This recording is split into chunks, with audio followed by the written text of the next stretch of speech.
عزيزي المشاهد الجميل، الواحد بقى في حيرة من أمره من كابتن حسام حسن. أنا عندي 2 لعيبة اتصابوا، واحد جناح وواحد مهاجم. أعمل إيه؟ أروح أجيب باك، يعني أروح أستدعي باك.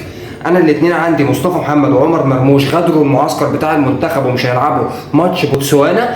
أنا أعمل إيه بقى؟ أقوم جاي رايح جايب أحمد عيد اللي هو الباك اليمين بتاع المنتخب الأولمبي اللي بيلعب في إنبي دلوقتي، باين حاجة زي كده. حاجة تانية، في أخبار بتأكد إن أحمد حجازي تم استبعاده هو كمان من المنتخب بسبب اللي حصل امبارح وإنه مرضاش يشارك. فأروح أعمل إيه؟ أجيب باك يمين. كابتن حسام، هو انت يعني معلش ممكن تبقى تعرفنا في المؤتمر زي ما بتفضل تقول التصريحات اللي محدش بيبقى فاهمها غير حضرتك دي، انت بتختار اللعيبه بناء على ايه؟ ولا انت عايز اكتر لعيبه بتستحوذ على الكوره بس، اكتر لعيبه بتمسك كوره بتعرف تنقل الكوره زي اللي حصل امبارح؟ امبارح ما كناش نعرف التشكيل وده ليه تحليل تاني. معلش حاجه تانيه، من الواضح يا جماعه ان المعد البدني المنتخب الوطني على قده. اللعيبه كلها عماله تجيلها اصابات عضليه اصابات عضليه، رامي ربيعه، مصطفى محمد، قبليهم امام عاشور.